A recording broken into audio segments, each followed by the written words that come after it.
I've had someone ask me the other day about what kind of mods to use on Alphard for Mashmak. And at first I thought this was something that could be answered fairly quickly, but the more I thought about it, the more I realized that there could be multiple layers to addressing this question.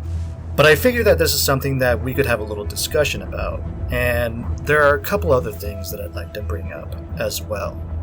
Now, starting off on the topmost layer of this question, if someone were to ask me about which mods to put on any striker for Mashmak, I'd suggest bringing weapon airdrops instead.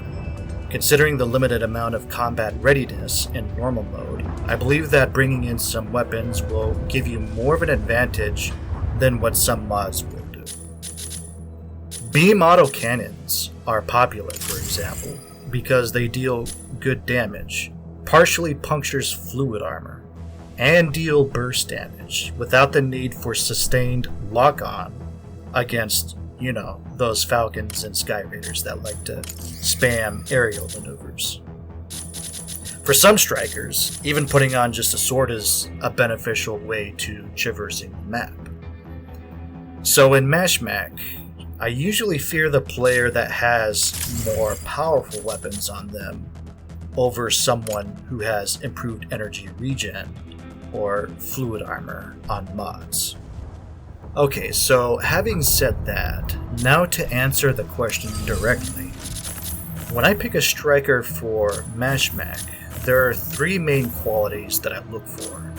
The first is the striker's ability to traverse the map.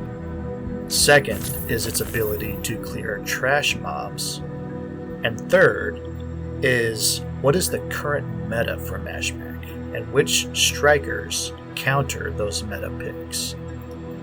For example, when Aquila was really popular alongside Stellaris in Season 0, I really liked to use Skyraider because it filled all of the criteria that I was looking for. Good traversal, good mob clear, and I could either put up a fight against Aquilas or fly away from Stellaris. Most of the time, anyways. Alphard is an incredibly popular pick right now, and for good reason. So, when you play as Alphard in Mashmak, I'd expect commonly going up against other Alphards as well. It seems to me like the player that can land the most electro trails is the one who gains the significant advantage in that matchup, generally speaking. So let's look at the damage type of the electro trail. It says that the damage type is physical. So knowing that, I'm probably going to go up against a lot of Alphards and the importance of landing electro trails. In this situation, I would really consider prioritizing on building physical defense.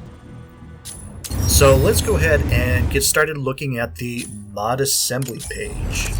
For the Corixium Cascade engine, I don't think anything is too critical here, but you can easily build for maximum energy. And I'd also really take a look at energy regen air as well. As Alphard, you can stay in the air forever, even without mods. So if you build for the aerial regen, that just adds some extra padding of insurance to make it even more easy to do so.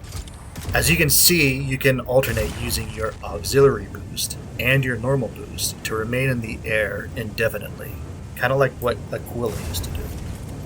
I don't think energy-related mods are super important for Alphard, but there have been a couple of times where I get too caught up in the battle, and maybe having that extra regen in the air could have helped out in that situation.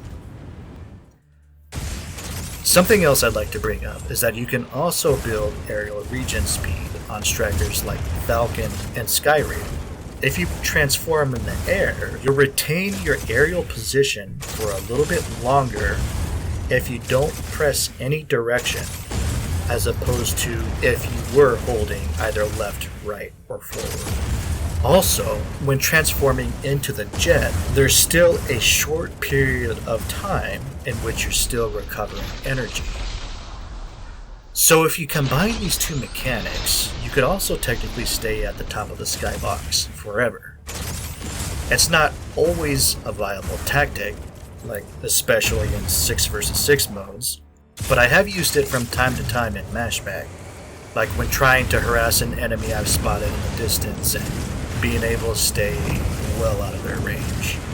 Or I've even done this to get a slight energy advantage in mirror matches, which is often important when you're going up against the same striker. It's an option to consider, but not one that I think is particularly abusable.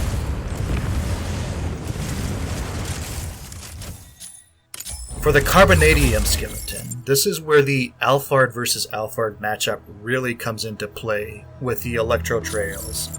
I would absolutely recommend building for maximum HP and or physical defense. But definitely whatever you do, I would not forego energy defense for when you're going up against an Aquila or someone with dual beam autocannons. The propulsion system I also don't feel is too important, but I'd throw on something like boost speed air, or maybe even a reduction of energy usage in the air.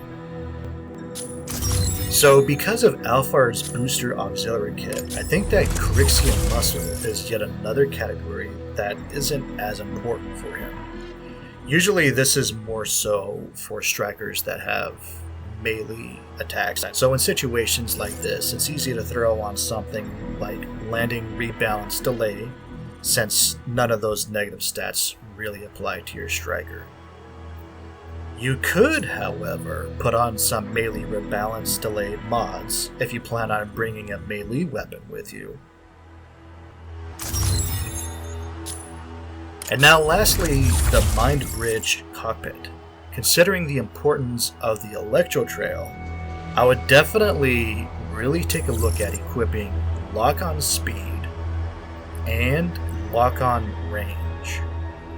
I think that reticle size could be the attribute that is sacrificed here. And so that's pretty much it. I hope that answered your question. And of course you guys can always feel free to add your inputs into the comments. So thank you for watching, and I hope you have a great day.